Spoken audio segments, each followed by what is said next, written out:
Feche os olhos por um segundo e imagine que você está perdido em uma floresta completamente escura e no meio da noite.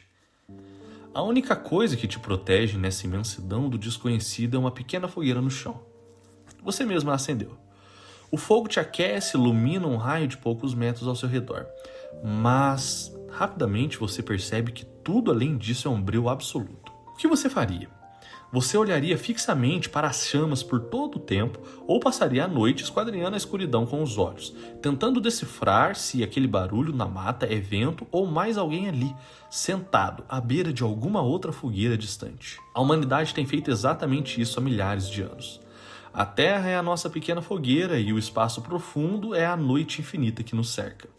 O fascínio humano pelos alienígenas, pelos seres das estrelas ou pelo que está lá fora não nasceu na década de 1950 com relatos de discos voadores, muito menos com a ficção científica hollywoodiana. Esse fascínio constante e antropológico é na realidade um mito da própria humanidade. É algo que respira, que muda de roupa, que viaja de cultura em cultura, mas que guarda sempre a mesma essência metafísica. A nossa recusa desesperada por aceitar que estamos absolutamente sozinhos no cosmos. Nesse vídeo nós vamos fazer um estudo sobre o mito dos extraterrestres. Vamos entender como as divindades que desciam dos céus na antiguidade se transformaram em tripulantes de naves espaciais. Da filosofia de Giordano Bruno à física contemporânea, vamos decifrar o que a obsessão de vida inteligente fora da Terra que nós temos revela na verdade muito mais sobre a nossa própria alma do que sobre qualquer outra coisa. Prepare-se para olhar as estrelas e enxergar ali, na realidade, um próprio espelho da humanidade.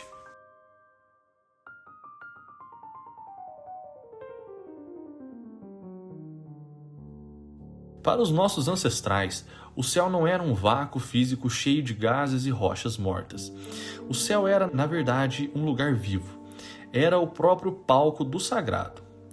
Quando os sumérios olhavam para o céu e afirmavam sobre Anunnakis, aqueles que desciam dos céus, ou quando os egípcios alinhavam seus monumentos apontando para constelações como de Órion, eles estavam tentando traduzir uma intuição profunda, a de que a Terra não é o centro isolado da existência. Naquela época, a palavra alienígena estava muito longe de existir, mas o conceito de outro ou de ser ciente já estava lá. Eles eram chamados, muitas vezes, de deuses, carruagens de fogo, anjos ou mensageiros. A arquitetura, a religião e os mitos de quase todas as civilizações antigas são povoados por entidades que cruzavam a barreira do céu e desciam à terra para trazer leis ou para observar a humanidade. Mas à medida que o homem começou a trocar o pensamento mitológico pela razão filosófica, esse fascínio ganhou contornos metafísicos ainda mais fascinantes. Na Grécia Antiga, por exemplo, filósofos como Epicuro ou Demócrito propuseram a teoria do atomismo. Eles argumentavam que o universo era composto por infinitos átomos que constantemente estavam em movimento, e a lógica deles era de uma simplicidade avassaladora. Se esses átomos infinitos estavam a todo momento se movimentando, o espaço seria então, de certa forma, ilimitado. As forças da natureza teriam necessariamente que criar outros mundos parecidos com o nosso. Epicuro explicitamente escreveu: existem infinitos mundos, tanto semelhantes quanto diferentes ao nosso. Ou seja, há mais de 2000 anos, a filosofia grega já havia deduzido matematicamente a pluralidade dos mundos. Eles compreenderam que seria uma arrogância cósmica absurda acreditar que a natureza teria esgotado toda a sua capacidade criativa em apenas um grão de areia no universo chamado Terra.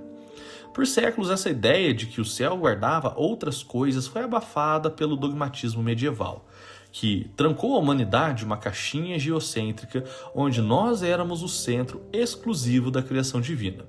Olhar para o céu e imaginar então que tinha muito mais coisas escondidas lá fora tornou-se um crime, uma heresia. Mas o fogo desse mito nunca se apagou. Ele ficou guardado no subconsciente da nossa espécie, esperando o momento em que a ciência quebraria as correntes da igreja para que pudéssemos então finalmente voltar a procurar os nossos vizinhos cósmicos. E quando esse momento finalmente chegou, o preço pago por isso foi sangue.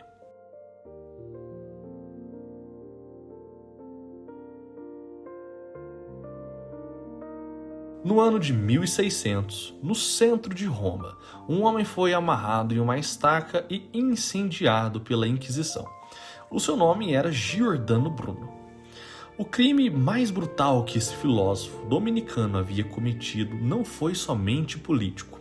Não, foi uma audácia cosmológica. Ao olhar pelo telescópio e compreender a revolução copernicana, Bruno teve uma visão mística e filosófica arrebatadora. Ele percebeu que as estrelas no céu noturno não eram meros pontos de luz incrustados em uma abóbada celeste. Elas eram sóis, exatamente como o nosso. E se eram sóis, deveriam ter então planetas. E se haviam então planetas, Bruno concluiu que deveriam ser por algum motivo povoados, por inteligência ou não. Ao gritar isso para o mundo, que o universo era infinito e repleto de outros mundos, Giordano Bruno pagou com sua própria vida. Mas as cinzas de sua fogueira não apagaram ali. Pelo contrário, elas se espalharam em centelhas e a humanidade nunca mais foi a mesma. Conforme os séculos avançavam, a ciência desmontou a religião como narrativa explicativa do mundo. O mito do ser celestial passou a ser tratado como uma metamorfose estética. Nós não poderíamos mais chamar os habitantes do céu de deuses, anjos ou demônios. A nossa razão técnica exigia uma nova roupagem. Foi assim que, na esteira da Revolução Industrial, da eletricidade e do nascimento da ficção com A.J. Wells ou Jules Verne, o habitante das estrelas ganhou um novo nome. Aqueles deuses ou anjos viraram então extraterrestres. Mas o verdadeiro estopim para a nossa obsessão contemporânea com os alienígenas aconteceu em meados do século XX, precisamente durante a Guerra Fria. E aqui a psicologia social se une à história de forma assustadora. Em uma era em que a humanidade havia acabado de descobrir o poder da aniquilação da bomba atômica, o céu estava sendo desbravado por satélites e foguetes na corrida espacial. O medo do outro atingiu seu ápice. Os discos voadores, que começaram a povoar o imaginário ocidental a partir de 1947, não eram apenas naves espaciais nas mentes das pessoas. Elas eram projeções de nosso próprio pavor da destruição tecnológica. O alienígena moderno nasceu cinzento, frio, com olhos imensos e desprovidos de emoção, porque ele era o espelho da nossa própria ciência. Uma inteligência hiperavançada, mas potencialmente letal e indiferente à dor. Nós paramos de rezar para os céus pedindo por salvação e passamos a escanear os céus temendo uma invasão. O mito antigo havia se tornado então tecnológico. O sagrado havia se transformado em biologia cósmica.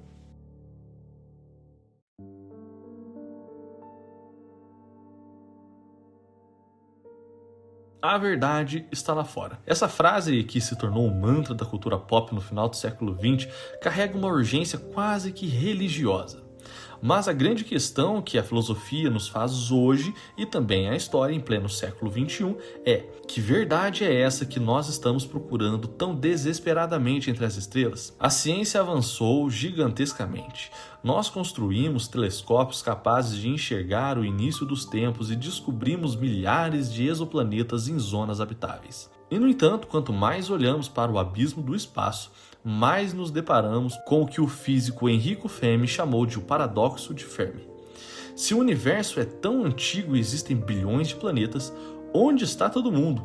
Por que o cosmos permanece em um silêncio tão absolutamente ensurdecedor? Esse silêncio incomoda, na realidade, mais que incomoda, ele assusta. A verdade é que a nossa obsessão pelos alienígenas diz muito pouco sobre o que está lá fora e diz absolutamente tudo sobre quem está aqui dentro. Nós vivemos na era da hiperconexão, onde podemos falar com qualquer pessoa do outro lado do mundo em questão de milissegundos e, paradoxalmente, nunca nos sentimos tão isolados. Nós fragmentamos as nossas comunidades, destruímos o nosso senso de transcendência e transformamos a nossa existência em uma corrida fria por produtividade e telas. O alienígena é a nossa projeção mística secularizada. Nós projetamos neles o que nós perdemos: o desejo de um contato puro, a esperança de uma inteligência superior que venha nos salvar de nós mesmos, ou o medo de sermos punidos pelos nossos próprios pecados ecológicos e tecnológicos. Se os alienígenas forem amigáveis, eles então são anjos que salvarão a nossa autodestruição. Se for hostil, ele é o demônio que validará ao nosso medo que o universo é um lugar cruel e indiferente. Em ambos os cenários, nós não estamos procurando uma biologia exótica. Nós estamos procurando sentido. Para resumirmos essa longa jornada da nossa espécie em busca de companhia, pense a seguinte alegoria. Imagine a humanidade como um homem que vive sozinho em uma casa monumental de 1 milhão de cômodos. Assustado com a imensidão e o silêncio dessa casa, ele passa a vida inteira colando o ouvido nas paredes, tentando escutar passos no cômodo ao lado. Ele passa noites olhando pelas janelas em quintais escuros e infinitos, acendendo lanternas e gritando perguntas para o vento, convicto de que há mais moradores ali. Ele fica tão obcecado com o mistério do quarto ao lado que se esquece de arrumar a própria cama. Ele deixa as luzes da sua sala acesa, permite que o teto desabe sobre sua cabeça e ignora a beleza do jardim que cresce na sua própria varanda. Ele prefere a fantasia de um vizinho invisível à responsabilidade de cuidar do seu próprio espaço. Se um dia nós captarmos um sinal, se uma nave romper a nossa atmosfera, ou se a ciência provar que existe de fato de uma vez por todas vida lá fora, essa será a maior descoberta da história. Mas ela não vai nos salvar da nossa própria negligência. A grande verdade nunca esteve lá fora. Ela está aqui dentro no fato de que, enquanto não aprendermos a conviver com os outros aqui da própria Terra, enquanto não soubermos valorizar o milagre consciente do que já brilha nesse planeta, nós continuaremos sendo alienígenas para nós mesmos.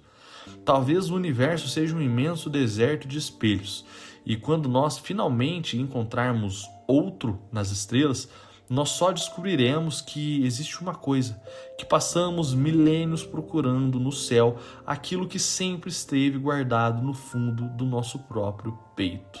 E no final de tudo, o fenômeno alienígena, os OVNIs, é apenas uma busca espiritual por existência e sentido no próprio ser. Bom, meu nome é Léo, você está no Estudos Históricos. Se você curte vídeos desse tipo, históricos, filosóficos, se inscreva nesse canal. Aqui a gente posta com uma frequência bem legal, a gente está retornando há pouco tempo, então é muito importante que você interaja com esse vídeo para que o YouTube recomende ele para outras pessoas. Do mais é isso, até a próxima e tchau, tchau.